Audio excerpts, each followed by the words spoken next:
The auctioneer's hammer struck with a resounding crack, a sound that echoed through the dusty auction square of Yuma, Arizona like a gunshot.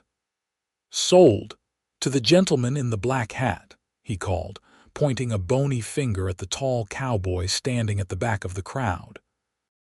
The year was 1885, and human trading might have been outlawed, but in the lawless corners of the frontier, there were still ways to sell a person without calling it slavery. The woman on the platform kept her eyes fixed on the wooden planks beneath her bare feet. Her dress was tattered, her wrists bound with rough rope that had left angry red marks on her skin. The auctioneer had introduced her as nameless property found wandering the desert.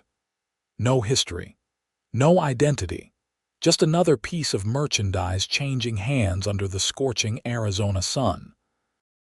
Owen Flanagan pushed through the muttering crowd, his spurs jingling with each determined step.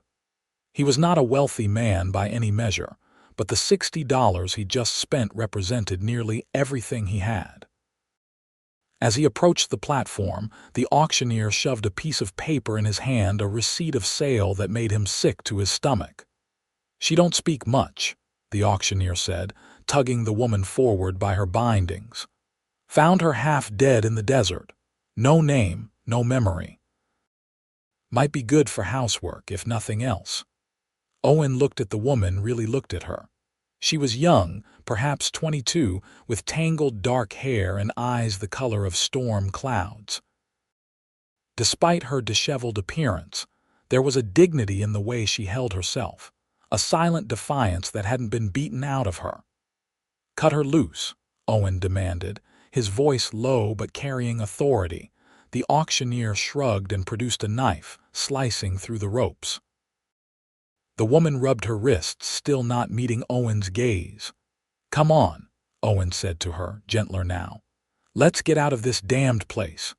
She followed him through the crowd, drawing curious and sometimes hostile stares. Owen led her to his horse, a sturdy Palomino gelding named Chance. "Can you ride?" he asked. She nodded slightly, the first response he'd gotten from her. "Good." He helped her onto the saddle before mounting behind her. As they rode away from town, he felt her rigid posture, the way she kept herself from leaning back against him despite the awkward seating arrangement. They rode in silence until the town was just a smudge on the horizon. Only then did Owen speak. "I know you don't have a name, or at least not one you remember, so I'll call you mine until you find yours." She turned her head slightly, a question in the gesture. "Not mine as in my property," he clarified quickly. "That paper they gave me, I'm burning it first chance I get. I mean mine as in someone I'm responsible for, someone I'll protect." The woman faced forward again, but Owen noticed her shoulders relax just a fraction. "My name's Owen Flanagan. I've got a small ranch about 4 hours' ride from here.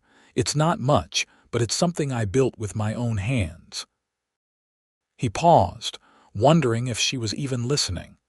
"You'll be safe there, and when you're ready to leave, if that's what you want, I'll help you get wherever you need to go."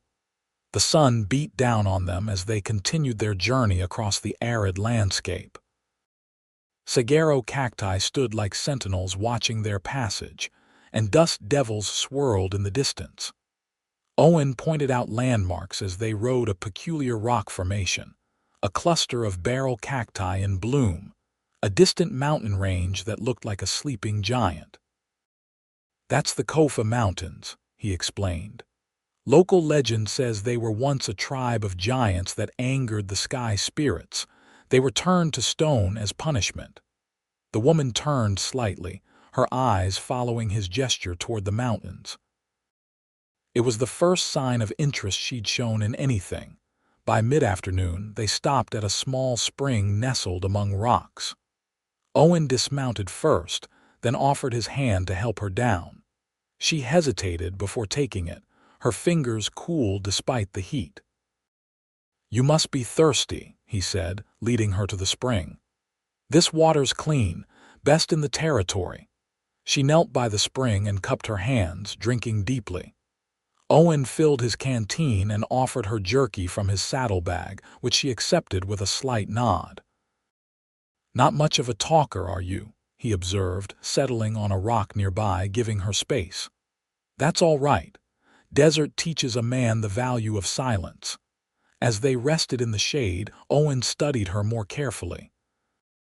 Beneath the dirt and exhaustion, she was striking high cheekbones, a determined chin, and those unusual gray eyes that seemed to take in everything. She'd been through something terrible, that much was clear.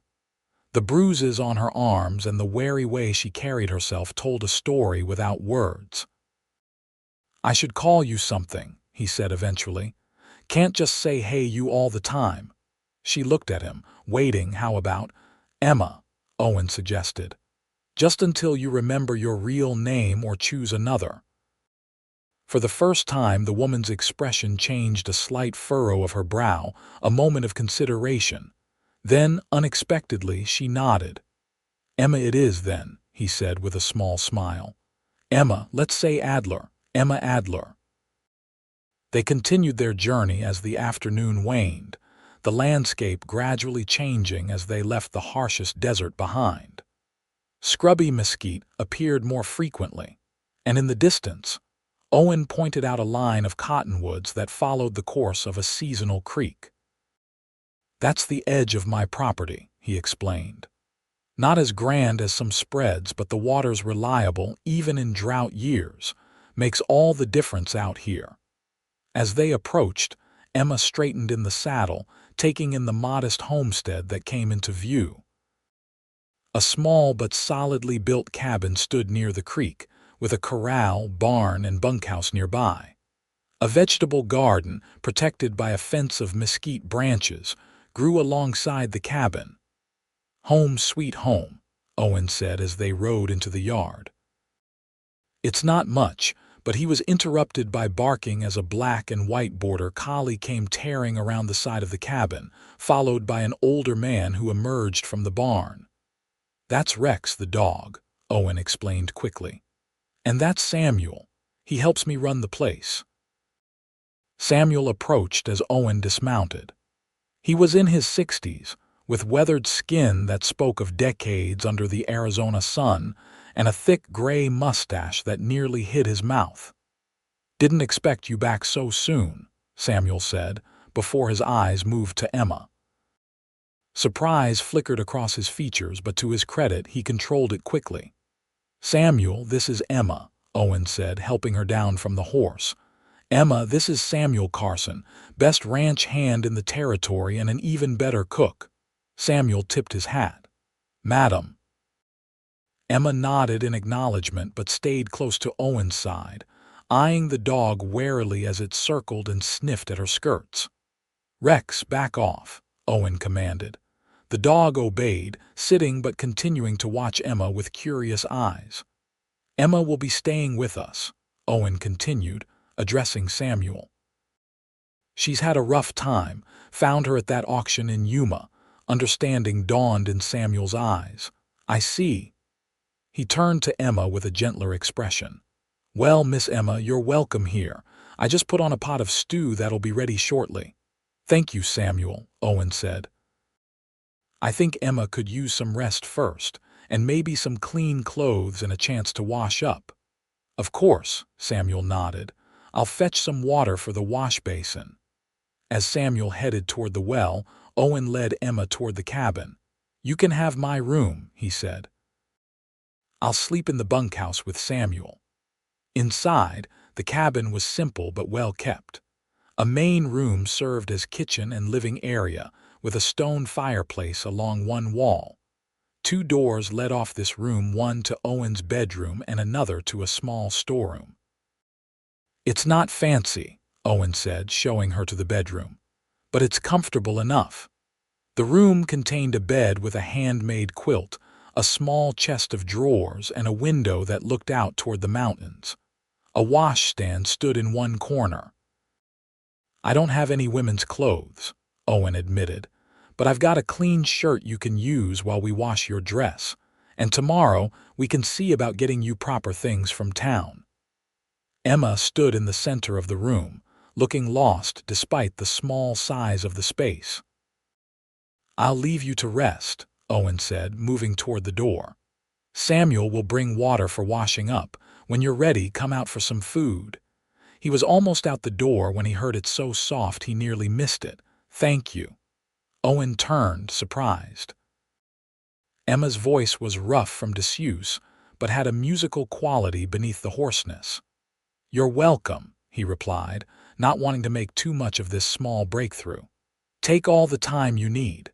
He closed the door behind him, leaving Emma to the privacy of the room. In the main area, he found Samuel returning with buckets of water. "Want to tell me what's really going on?" Samuel asked quietly as he heated some of the water on the stove. Owen sank into a chair at the rough-hewn table. "Exactly what I said. They were selling her at that auction, claiming she was found wandering in the desert with no memory. And you just happened to buy her." Samuel raised an eyebrow. "I couldn't leave her there, Samuel," Owen said defensively. "You should have seen how they were treating her. Like she wasn't even human." Samuel's expression softened. "You did right, just wondering if you've thought this through. Woman with no past, no memory could be complicated." "She spoke," Owen said. "Just now, just thank you, but it's something." "Well, that's good," Samuel nodded, pouring the warm water into a basin and adding some cool to temper it. "I'll take this in to her if you don't mind. Might be less frightening coming from an old man like me." Owen nodded his agreement, and Samuel knocked gently on the bedroom door before entering with the water. He emerged a few minutes later, closing the door behind him. "Poor thing's exhausted," he commented. "I left her some soap and towels, told her to take her time." Owen stared into the fire that burned low in the grate. "I don't know anything about her, Samuel, not even her real name." "Well, she doesn't seem to know it either," Samuel replied pragmatically, returning to the stew pot and giving it a stir. "So Emma's as good a name as any for now." They ate dinner without Emma that night. Samuel placed a bowl of stew on a tray with bread and took it to her room, reporting back that she had fallen asleep. Owen was both disappointed and relieved. Disappointed not to have a chance to speak with her more, but relieved she was getting the rest she clearly needed. The next morning, Owen woke at dawn as usual and headed to the cabin to start breakfast. To his surprise, Emma was already there, sitting at the table with a cup of coffee, wearing his shirt which hung loosely on her frame. Her hair was damp from washing, and without the layer of dust and grime, he could see it was a rich chestnut color with hints of red where the sun caught it. "Good morning," he said, trying not to startle her. She looked up, those storm-gray eyes meeting his. "Good morning," she replied, the words still seeming to require effort. Owen busied himself with the stove, not wanting to stare. "Sleep well," she nodded. "Yes, thank you. Hungry?" he asked, reaching for a cast-iron pan. "Yes," she said, then after a pause added, "I can help." Owen turned to look at her. "You don't have to, I want to," she interrupted, standing up. "Please," he nodded, understanding her need to be useful, to have some purpose. "All right. How about you slice the bread while I fry the eggs?" They worked together in companionable silence. Emma moved with unexpected grace and efficiency, as if cooking was familiar to her even if she couldn't remember learning how. Samuel joined them shortly, raising an eyebrow slightly at the domestic scene but making no comment. After breakfast, Owen outlined his plan for the day. "I need to check on the cattle in the north pasture. Samuel, can you take care of the repairs to the corral?" When Samuel nodded, Owen turned to Emma. "If you're feeling up to it, we should ride into town to get you some proper clothes and supplies." A shadow passed over Emma's face at the mention of town. "Not Yuma," Owen clarified quickly. "There's a settlement called Mineral Springs about an hour's ride from here. It's small, but they have a general store." Emma looked relieved. I would like that. They set out after Owen had completed his morning chores. Emma rode behind him again, but this time she seemed more relaxed, holding onto his waist without the previous tension.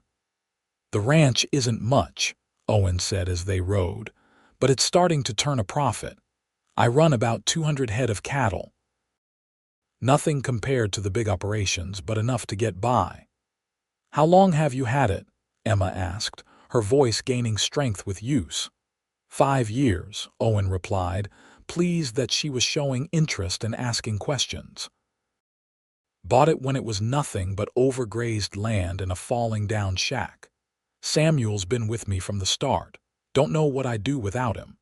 He seems kind. He is. Lost his wife and daughter to fever years ago. Thinks of me as the son he never had, I reckon. As they approached Mineral Springs, Owen felt Emma tense again. The town was indeed small, a single dusty street with a general store, saloon, blacksmith, and a handful of other buildings. It's all right, Owen assured her. These are good people.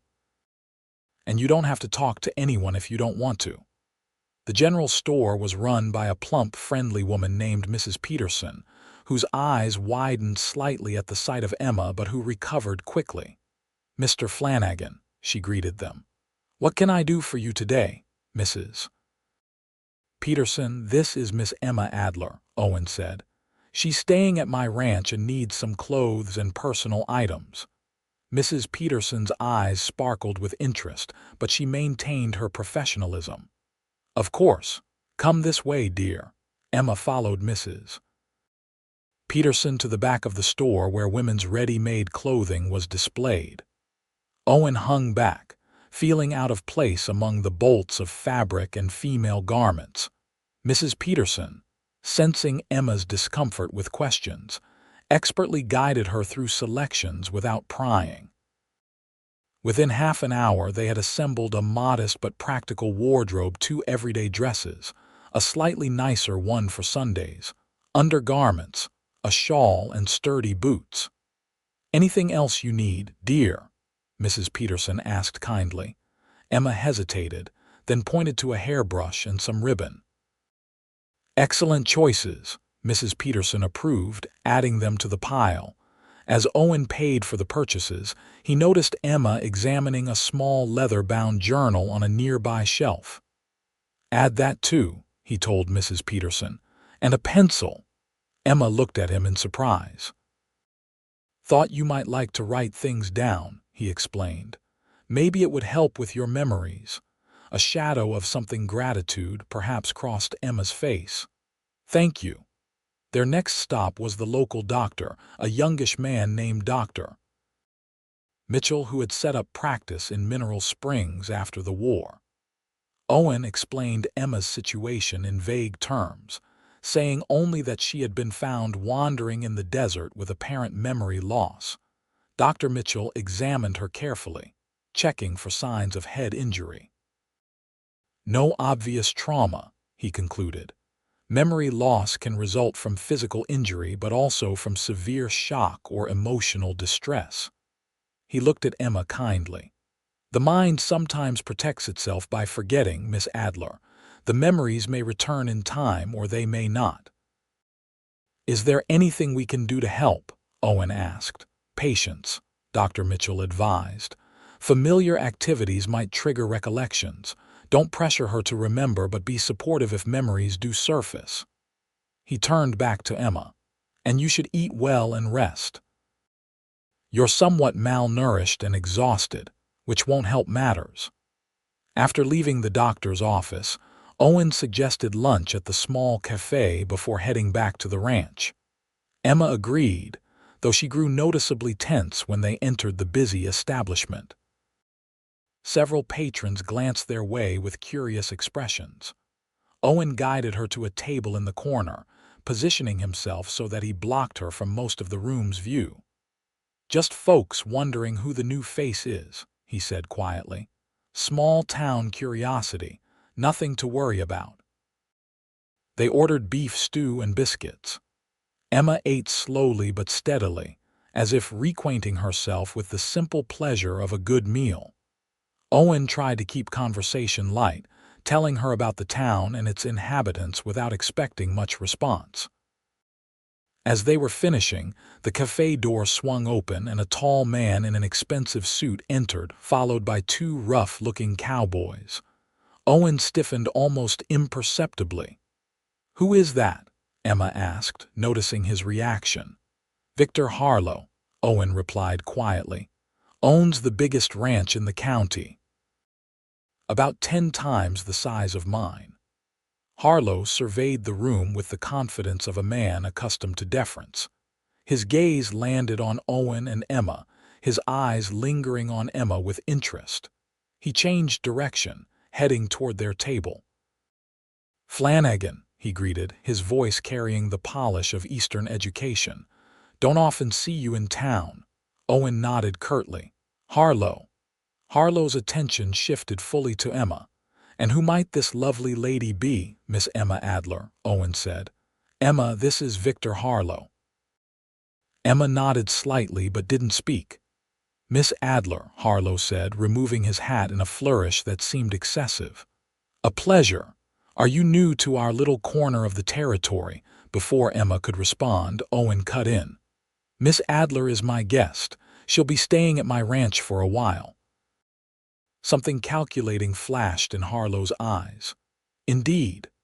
Well, Miss Adler, should you find Flanagan's modest accommodations lacking, my home is considerably more comfortable. You'd be most welcome there." "Thank you," Emma said quietly, "but I am quite content where I am." Harlow's smile tightened slightly. "As you wish. The invitation stands." He replaced his hat and nodded to Owen. "Flanagan." As Harlow walked away to join his men at another table, Owen released a breath he hadn't realized he was holding. "You don't like him," Emma observed. "No," Owen admitted. "He's been trying to buy my land for years. Gets less polite about it as time goes on." "Why does he want it?" "Water rights, mainly. My creek is small but reliable. In drought years, it becomes even more valuable." Owen shrugged. "Plus, men like Harlow can't stand the idea of not owning everything they can see." They finished their meal quickly after that. As they were leaving, Owen noticed one of Harlow's men watching them intently. The man's hand rested near his holstered pistol in a way that seemed deliberately threatening. Owen hurried Emma onto Chance, mounting behind her and setting off for the ranch at a quicker pace than they had come. "Is something wrong?" Emma asked as they left town. "Just don't like the way Harlow's men were looking at us," Owen replied honestly. "Probably nothing, but I'll feel better when we're home." The word home hung between them, charged with meaning neither was ready to examine too closely. They returned to find Samuel had completed the corral repairs and was chopping wood. He greeted them with a raised hand as they rode into the yard. "Trip go all right?" he called.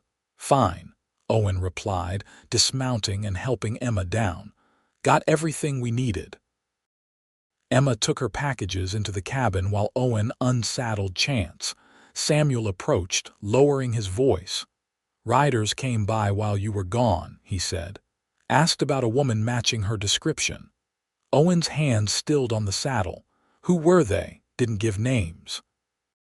3 hard cases, well armed, said they were looking for a runaway. "What did you tell them?" "That I hadn't seen anyone fitting that description," Samuel replied. "They seemed to believe me, rode off toward Mineral Springs." Owen cursed under his breath. "We just came from there." "Must have missed them." "You thinking these might be the ones who had her before?" "Seems likely," Owen nodded grimly. "We need to be careful, Samuel. If they come back, they won't find her," Samuel finished firmly. "I may be old, but I can still handle a rifle." Owen clapped the older man on the shoulder gratefully. "Let's not tell Emma just yet. No sense worrying her." Samuel nodded his agreement, and they finished the evening chores together while Emma sorted through her new possessions inside. That night, they ate dinner together in the cabin. Emma had changed into one of her new dresses, a simple blue calico that nonetheless transformed her appearance. She had arranged her hair neatly, tied back with one of the ribbons from the store. "You look nice," Owen said, then immediately felt foolish for the inadequate compliment. Emma's cheeks colored slightly. "Thank you. It feels good to have clean clothes." The meal was pleasant, with conversation flowing more easily than before. Emma still spoke little, but when she did, her words were thoughtful. After dinner, she surprised them by offering to read aloud from an old volume of Emerson's essays that Owen kept on a shelf. Her reading voice was clear and expressive, suggesting education. Owen and Samuel exchanged glances, both noting this hint about her past, but neither commented. When she finished the essay, Emma closed the book carefully. "I can read," she said, as if this discovery surprised her. "And quite well," Samuel observed gently. "Perhaps you had schooling somewhere." Emma frowned slightly, concentrating. "Perhaps." That night, after Samuel had gone to the bunkhouse and Emma had retired to the bedroom, Owen sat alone by the dying fire, pondering the day's events. The mysterious riders troubled him, as did Harlow's interest in Emma. He resolved to be more vigilant in the coming days. Sleep proved elusive, his mind churning with concerns for Emma's safety and the growing attachment he felt toward her. Eventually, he dozed off in the chair, only to be awakened in the darkest hours by a sound from the bedroom. Crossing quickly to the door, Owen listened. The sound came again, a whimper, followed by words he couldn't quite make out. "Emma," he called softly, knocking lightly. When there was no response but another distressed sound, he opened the door cautiously. Emma was thrashing in her sleep, caught in the grip of a nightmare. Sweat beaded on her forehead and her hands clutched at the quilt as if fending off an attacker. "No," she moaned. "Please, no, Emma," Owen said more loudly, approaching the bed. "Emma, wake up. It's just a dream." Her eyes flew open, wild with fear. For a moment, she didn't seem to recognize him. "It's Owen," he said gently. "You're safe.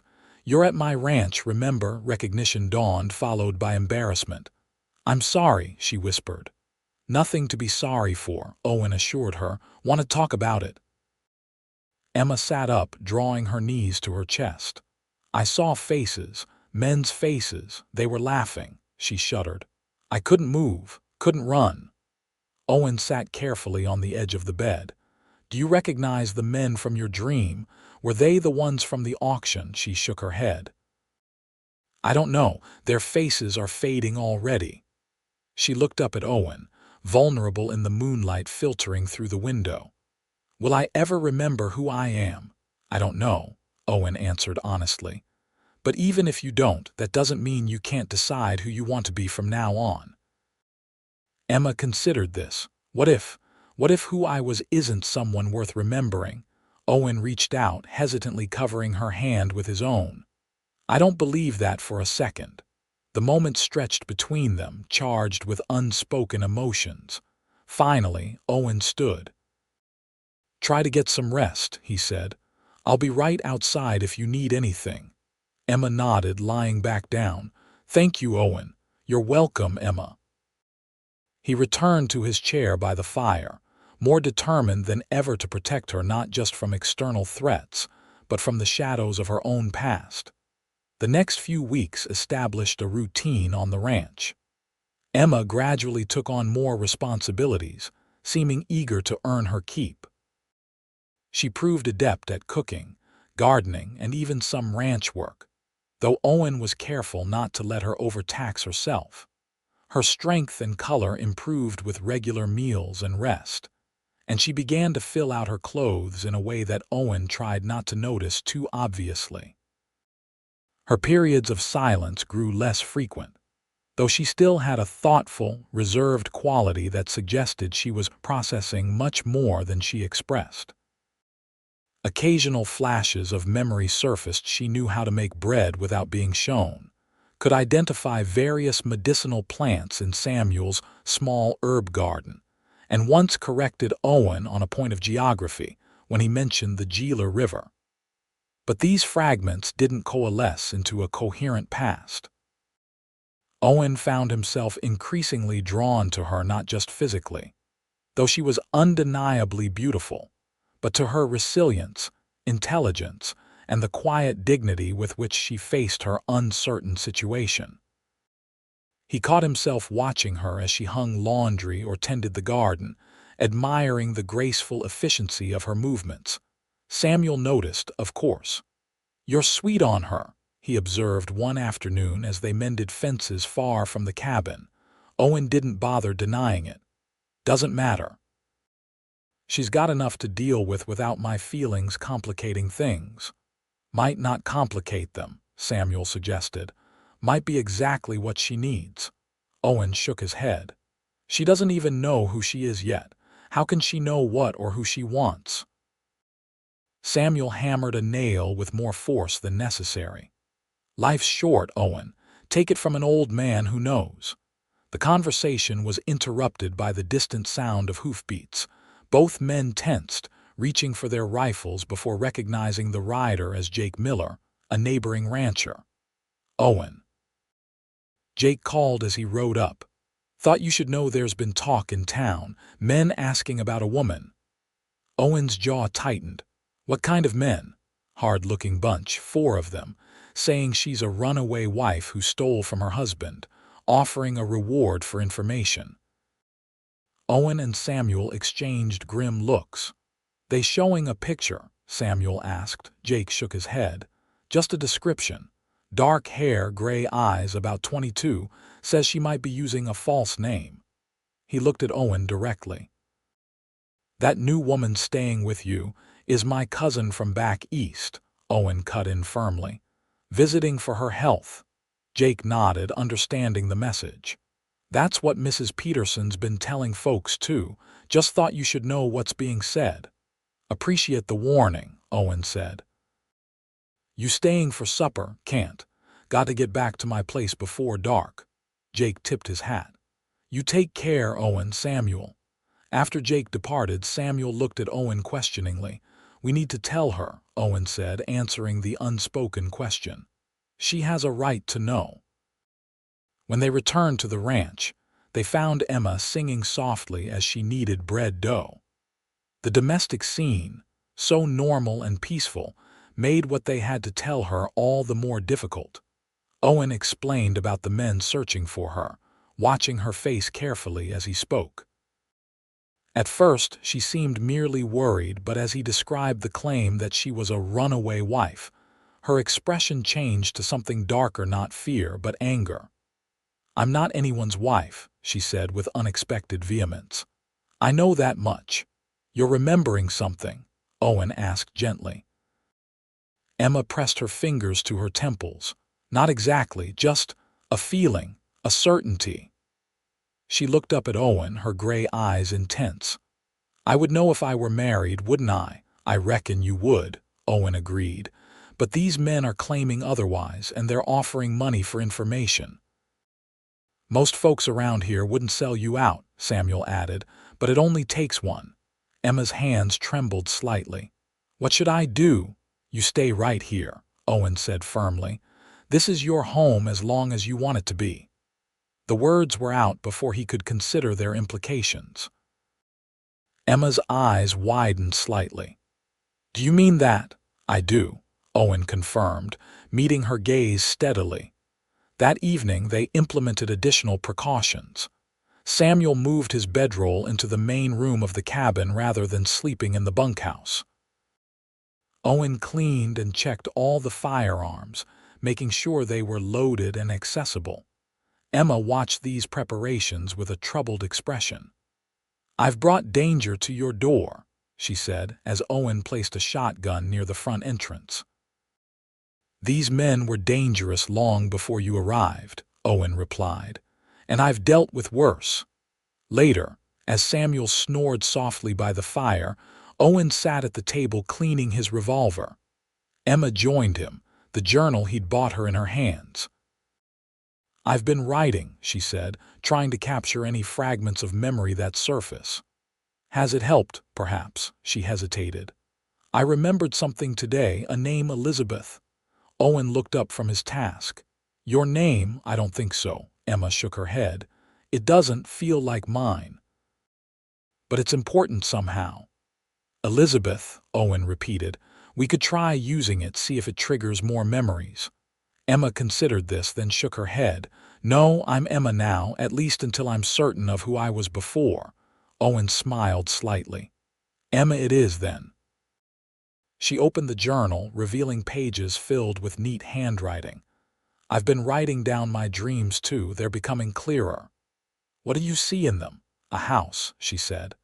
"Large, with white columns, and a man with a beard." She frowned. "He frightens me, even in the dreams." Owen's hand covered hers briefly.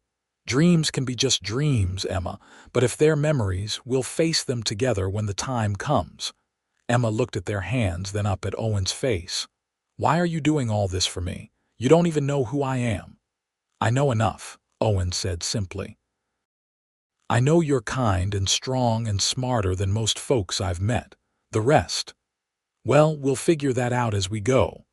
Their eyes held for a long moment, the connection between them almost palpable. Then Emma withdrew her hand gently. "Thank you," she said softly, "for everything." The next morning dawned with a sense of unease that persisted throughout the day. Owen found himself constantly scanning the horizon as he worked, expecting to see riders approaching.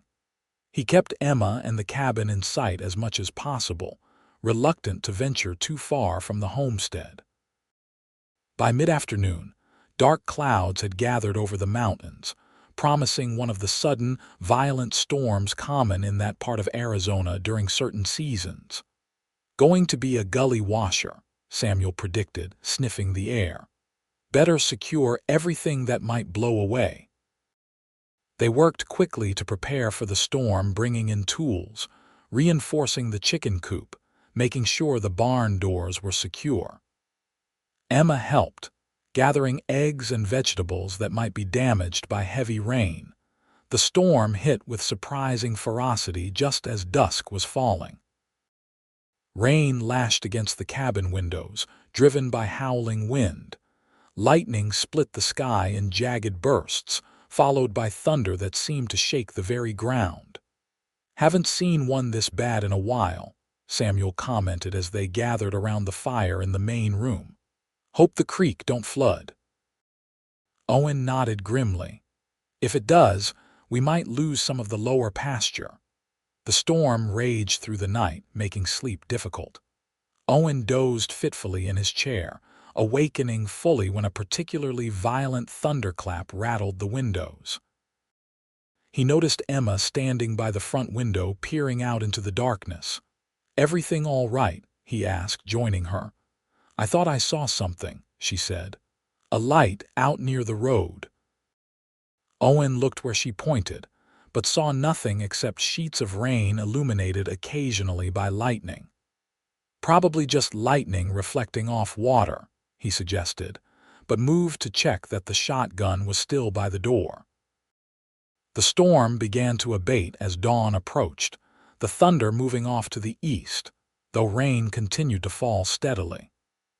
Samuel prepared coffee and a simple breakfast of biscuits and bacon, which they ate while discussing the work that would need to be done to repair any storm damage. As they finished eating, Rex, who had spent the night under the table, suddenly raised his head and growled. "What is it, boy?" Samuel asked. The dog moved to the door, hackles raised, growling more intensely. Owen reached for his revolver, moving to the window. Through the rain, he could make out several riders approaching slowly. "Samuel," he said quietly, "take Emma to the back room. Use the rifle if you have to." "Owen," Emma began, but Samuel was already ushering her toward the bedroom. "Stay with Samuel," Owen ordered. "Please." He waited until they were out of sight before opening the door, stepping onto the porch with his revolver held casually at his side. Rex followed, still growling. 4 men on horseback stopped in the yard. Owen recognized one as the man who had been watching them in Mineral Springs. They were all armed and had the hard-eyed look of men accustomed to violence. "Can I help you, gentlemen?" Owen called, keeping his tone neutral despite the tension coiling in his gut. The lead rider, a bear of a man with a thick black beard and expensive clothing that contrasted with his rough companions, urged his horse forward a few steps. "Name's Garrett Blackwood," he announced. "I'm looking for my wife." Owen maintained a carefully blank expression. "Your wife?" "Elizabeth Blackwood," the man said. "Been told she might be here." The name sent a jolt through Owen. Elizabeth, the name Emma had remembered. "No Elizabeth here," Owen replied evenly. "Just me and my ranch hand." Blackwood's eyes narrowed. "Mind if we take a look around?" "Been told a woman matching my wife's description has been seen with you in town." "That would be my cousin," Owen said. "Visiting from back east." "Your cousin," Blackwood repeated skeptically. "What's her name, this cousin?" "Emma," Owen replied. "Emma Adler." One of the other riders leaned over to whisper something to Blackwood, who nodded slowly. "Adler," he mused. "Interesting choice." He fixed Owen with a hard stare. "My wife's maiden name was Adler, Elizabeth Adler." Owen's grip on his revolver tightened, but he kept his expression neutral. "Quite a coincidence, but I assure you my cousin has been Emma Adler her entire life." "I'd like to meet this cousin," Blackwood insisted. "Clear up any confusion." "She's not here," Owen lied smoothly. "Rode into town yesterday before the storm hit, staying with the preacher's wife." Blackwood studied Owen's face, clearly disbelieving. "That's so. Well, when she returns, you tell her Garrett Blackwood came calling." His tone turned menacing. "And you tell her running away with my property was a mistake she'll regret." "Property?" Owen repeated, unable to keep the edge from his voice. Blackwood smiled coldly. "She took something valuable that belongs to me. I want it back." "I'll pass along the message if I see her," Owen said, struggling to maintain his composure. Blackwood nodded to his men and they began to turn their horses. "We'll be in town for a while," he called over his shoulder. "Might come back to meet this cousin of yours." Owen watched them ride away, not lowering his gun until they had disappeared into the rain. Only then did he release a shaky breath and return inside. Samuel and Emma emerged from the bedroom, Emma's face pale with shock. "You heard?" Owen asked. She nodded. "Elizabeth Adler," she whispered. That's my name, I remember now." Owen guided her to a chair. "What else do you remember?" Emma or Elizabeth pressed her hands to her temples. "Not everything, pieces." She looked up at Owen, her eyes filled with fear. "But I know that man, Garrett Blackwood, and he's right, I did take something from him." "What did you take?" Samuel asked. "Information," she replied, her voice steadier now. "Proof of what he's been doing. Blackwood runs a trafficking operation. He and his associates kidnap or lure women, then sell them to buyers across the territory. I found his ledger with names and dates. That's what he wants back." The pieces fell into place in Owen's mind. "That's why you were at that auction in Yuma. You were one of his merchandise." Elizabeth nodded, tears welling in her eyes. "I think so. I remember being drugged. The next clear memory is standing on that auction platform with you bidding for me." Owen took her hands in his. "How did you get involved with Blackwood in the first place? Were you his wife?" "No," she said firmly. "Never. I was a teacher in Prescott. I boarded with a family whose daughter disappeared. When the authorities did nothing, I started asking questions. That led me to Blackwood." Her expression hardened. "He's well connected, respectable on the surface. No one wanted to believe what he was doing." "So you went after proof yourself," Owen concluded. She nodded. "I posed as a potential investor in his import business. Got access to his home office during a dinner party, found the ledger and copied as much as I could." her brow furrowed with concentration. "I was discovered. There was a struggle after that. Nothing until the auction." "They must have decided to put you into their system," Samuel said grimly. "Poetic justice in their minds." Elizabeth wiped away her tears. "I need to get the information to the federal marshal in Prescott. It's the only way to stop him." "Hold on," Owen cautioned. "Blackwood has men watching the town. The roads are probably muddy from the storm. And you're still recovering." "He'll keep selling women if I don't stop him," Elizabeth insisted. "And he'll kill you if he catches you," Owen countered. "We need a plan, not a rushed escape." Samuel cleared his throat. "I might have an idea.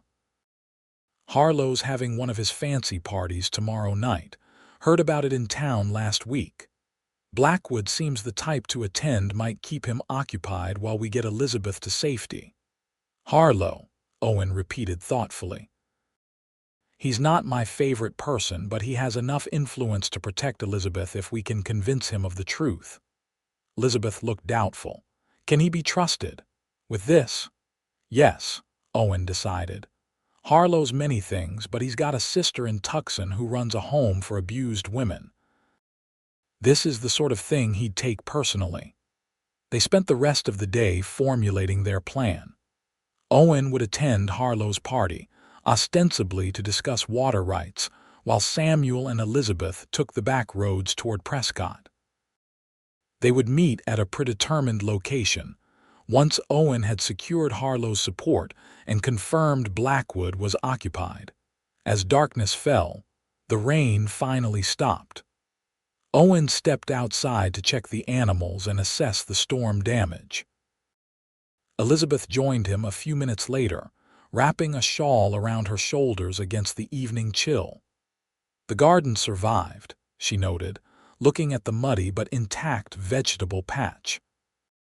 "Creek's higher than I've ever seen it," Owen replied, gesturing toward the swollen waterway that marked the eastern boundary of his property.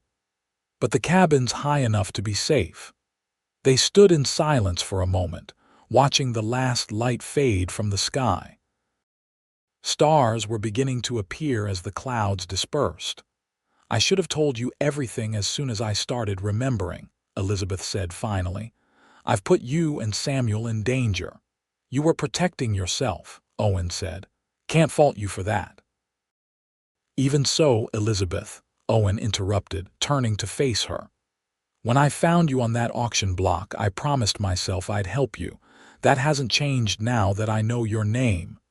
She studied his face in the gathering darkness. "When you call me Elizabeth, it feels right, but also strange." She smiled faintly. "Part of me is still Emma." "You can be whoever you want to be," Owen said softly. "I'm not sure I know who that is yet," she admitted, "but I'd like to find out." She hesitated. "If I survive what's coming." "You will," Owen assured her. "We all will." Inside, they refined their plan into the night. Samuel would take Elizabeth in the wagon at dawn, using the back trails he knew well from hunting. Owen would wait until afternoon before riding to Harlow's ranch for the evening party. "Get some rest," Owen finally told Elizabeth when her eyelids began to droop. "Tomorrow will be a long day." She nodded but hesitated at the bedroom door. "Owen?" "Yes. When this is over, I'd like to come back, if that's all right." Owen's heart quickened. "This is your home for as long as you want it to be," he said, repeating his earlier promise. She smiled, a genuine smile that reached her eyes and transformed her face. "Good night, Owen." "Good night, Elizabeth." Dawn came with clear skies and the fresh scent of rain washed earth. Samuel loaded the wagon while Owen saddled a horse for Elizabeth. They kept conversation minimal, each focused on the tasks at hand. "Remember," Owen said as he helped Elizabeth onto the horse, "stay on the high ground. The creek crossings will be dangerous after the storm." "We know the way," Samuel assured him. "Been hunting these hills for 5 years." Owen handed Elizabeth a revolver. "Keep this with you. I hope you won't need it, but I know how to use it," she said, checking that it was loaded. Owen's eyebrows rose slightly in surprise. My father taught me, she explained.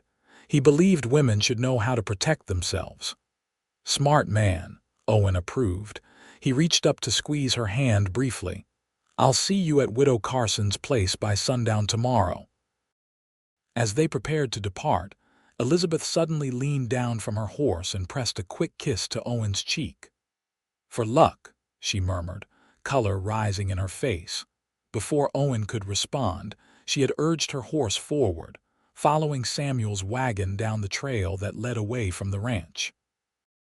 Owen watched until they disappeared into the trees, his hand unconsciously touching the spot where her lips had met his skin. The hours until his own departure passed with excruciating slowness. Owen busied himself with chores, repairing minor damage from the storm and tending to the cattle. By mid-afternoon, he had bathed, shaved, and donned his one good suit slightly outdated but presentable enough for Harlow's gathering.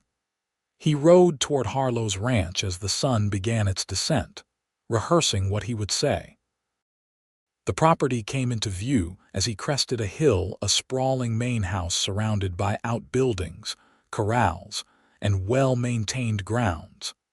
Lanterns were already lit along the curved driveway, and several carriages and horses indicated that guests had arrived.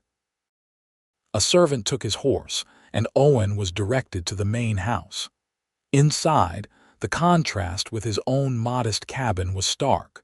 Crystal chandeliers illuminated rooms furnished with imported carpets and furniture. Well-dressed men and women mingled, glasses of champagne in hand. Owen felt immediately out of place but forced himself to move forward. He spotted Harlow holding court near the fireplace and made his way in that direction. Flanagan, Harlow said, genuinely surprised. I don't believe you've ever accepted one of my invitations before. Thought it was time to be neighborly, Owen replied, accepting the drink another servant offered, and to discuss that water rights proposal you mentioned. Harlow smiled, though his eyes remained calculating. Business at a social gathering, how unorthodox. But certainly, we can speak privately after dinner. Owen scanned the room as inconspicuously as possible. To his dismay, he spotted Blackwood on the far side, deep in conversation with another man. I see you've noticed our guest from Prescott, Harlow commented, following Owen's gaze. Garrett Blackwood, quite the businessman, I'm told. You know him well? Owen asked carefully. We've had some dealings, Harlow replied. He's interested in expanding his operations into this area, importing luxury goods primarily. Luxury goods, Owen repeated flatly, thinking of Elizabeth on the auction block. Harlow gave him a curious look. You seem troubled, Flanagan. Is there something about Blackwood I should know? Owen hesitated. He had planned to speak with Harlow privately, but with Blackwood already present, the situation had become more complicated and more urgent. There is, he said finally.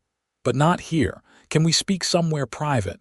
Now, Harlow studied him for a moment, then nodded. My study, this way. He led Owen through the crowded rooms to a quieter part of the house. The study was a handsome space lined with bookshelves and dominated by a massive desk. Now, Harlow said, closing the door. What's this about? Owen explained Elizabeth's situation concisely, watching Harlow's expression shift from skepticism to grave concern. These are serious accusations, Flanagan, he said when Owen had finished. Do you have proof? Miss Adler has information, Owen replied. She's on her way to the federal marshal in Prescott with it now. Alone, with my ranch hand, Samuel. I was supposed to confirm Blackwood was here, then join them. Harlow paced the study, thinking, if what you're saying is true, Blackwood needs to be stopped. But I'll need more than your word before I act against him. I understand, Owen said. But right now I need to get to Elizabeth. Blackwood and his men were at my ranch yesterday. If they've picked up her trail, yes, you should go, Harlow agreed. I'll keep Blackwood occupied here as long as possible. And Flanagan, he paused, if Miss Adler's information proves these allegations, you'll have my full support. Owen nodded gratefully. Thank you. Don't thank me yet, Harlow cautioned. Just bring back that proof. Owen slipped out through a side entrance, retrieved his horse from the stables, and rode hard into the gathering darkness. His mind raced with concerns. Had Elizabeth and Samuel made it safely through the rain-swollen creek crossings? Were Blackwood's men already pursuing them? He pushed his horse as fast as he dared on the muddy roads, taking shortcuts where possible. The moon rose, providing just enough light to navigate by. As he approached a narrow ravine about 2 hours from his ranch, he heard a sound that made his blood run cold. Gunshots, echoing in the distance.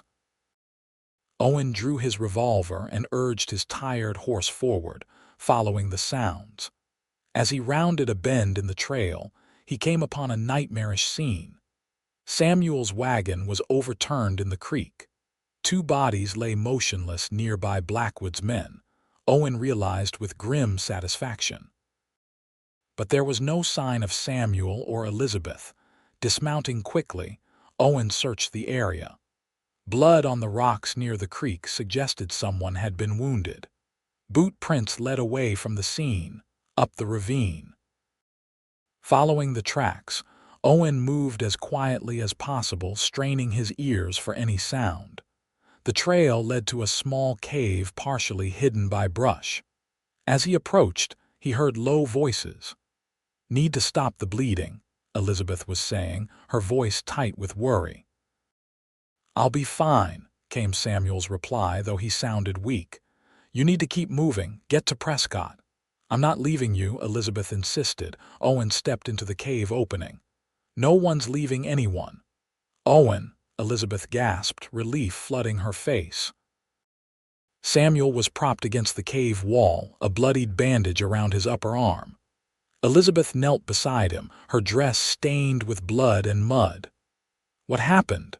Owen asked, moving to examine Samuel's wound. "Ambush at the creek crossing," Samuel grimaced. 2 of Blackwood's men. "Would have had us if Miss Elizabeth here wasn't such a good shot." Owen looked at Elizabeth with new respect. She met his gaze steadily.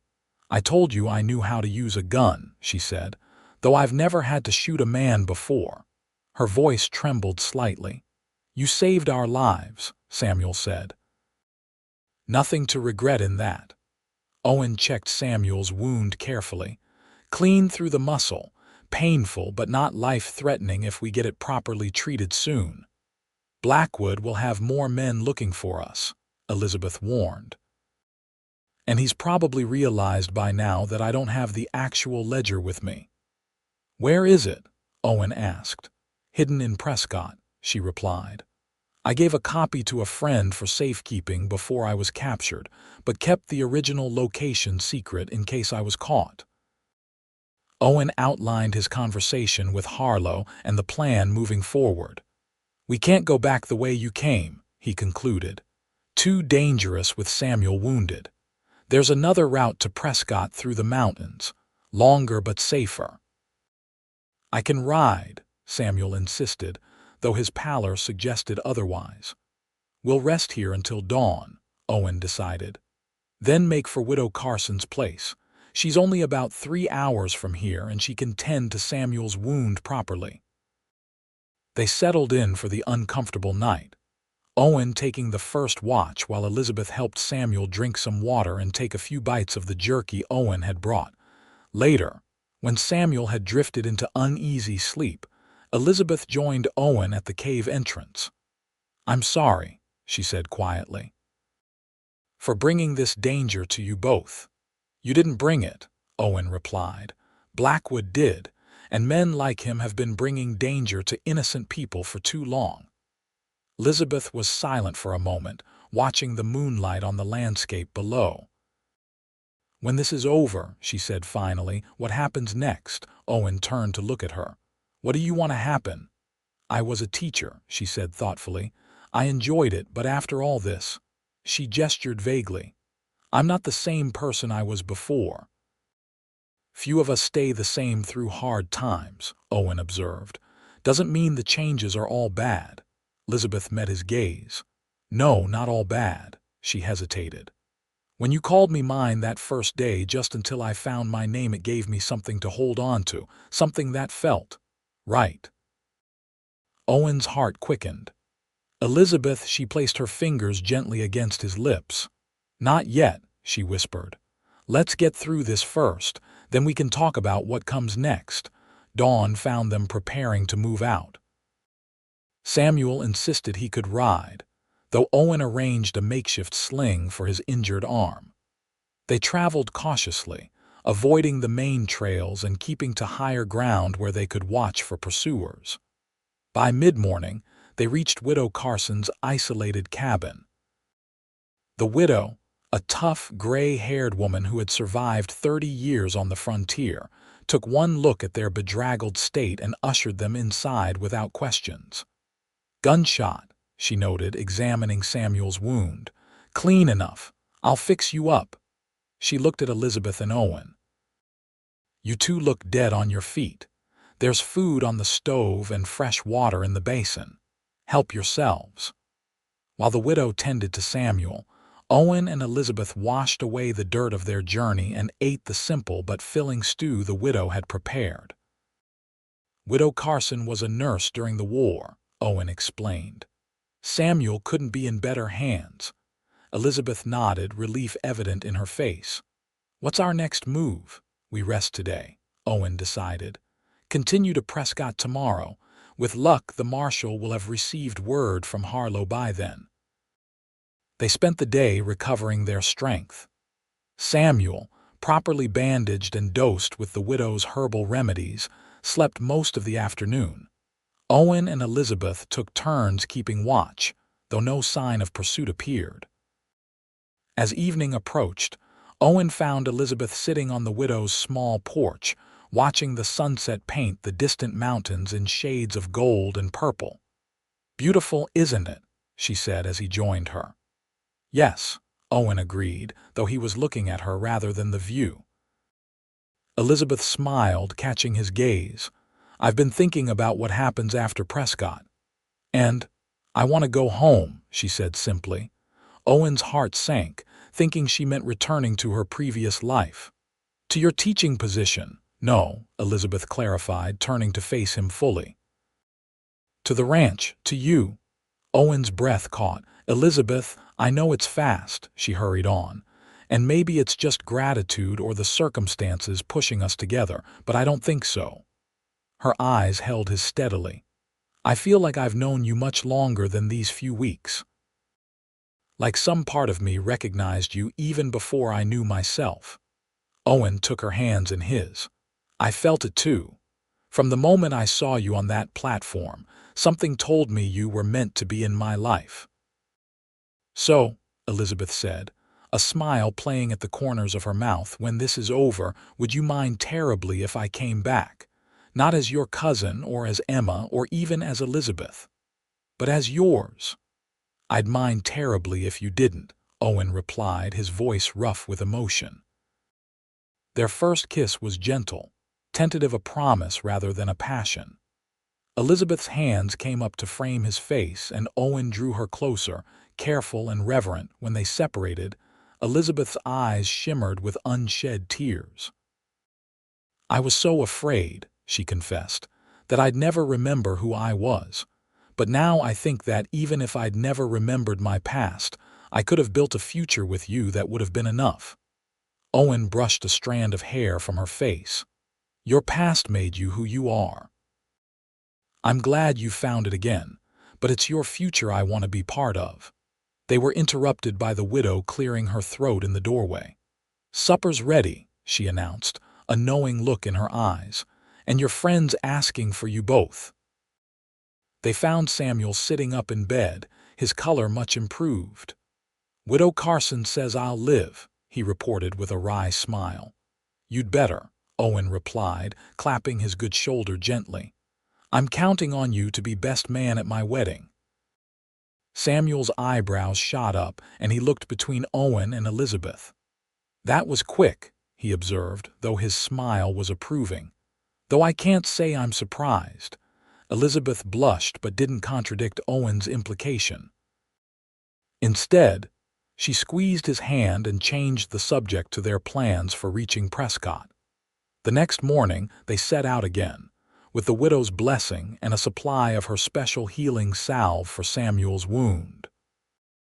The journey to Prescott would take 2 more days at their cautious pace, but the roads became better maintained as they neared the territorial capital. They encountered no further trouble, though they remained vigilant.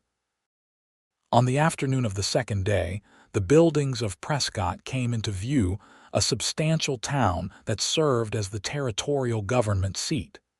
"We should go directly to the marshal's office," Elizabeth suggested as they rode down the main street. "The sooner we get the ledger to him, the better." The federal marshal, a stern-faced man named James Hollister, listened to their story with increasing gravity. When Elizabeth mentioned the hidden ledger, he leaned forward. "You have it here in Prescott, with a friend," Elizabeth confirmed. "Sarah Mitchell, the doctor's wife. She doesn't know what it is, just that it was important I keep it safe." Marshal Hollister dispatched a deputy to fetch Sarah Mitchell, while he continued questioning Elizabeth about Blackwood's operation. Owen was impressed by the precision of her recollections, names, dates, locations, all provided with the clarity of a well-organized mind. Sarah Mitchell arrived within the hour, a petite blonde woman who threw her arms around Elizabeth with a cry of joy. "Lizzie, we thought you were dead," she exclaimed, tears streaming down her face.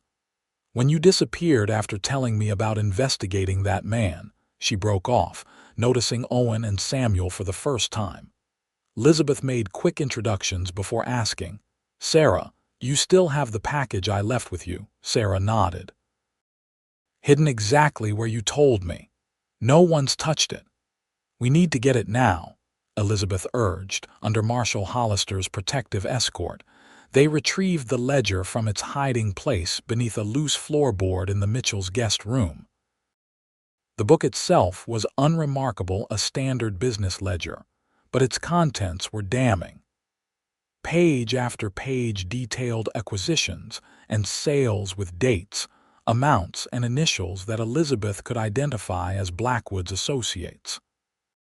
"This is enough to hang him," Hollister said grimly, turning the pages, "and to shut down his entire operation." He dispatched telegrams to law enforcement across the territory, including the sheriff in Mineral Springs near Owen's ranch. Additional marshals were assigned to protect Elizabeth, Owen, and Samuel. "Blackwood won't go down easily," Hollister warned them. "Until we have him in custody, you should all stay here in Prescott under our protection." They were provided rooms at a local hotel under guard. After the strain of their journey, the comfort of proper beds and hot meals was welcome. Elizabeth was reunited with other friends from her teaching days, filling in the gaps in her recovered memories.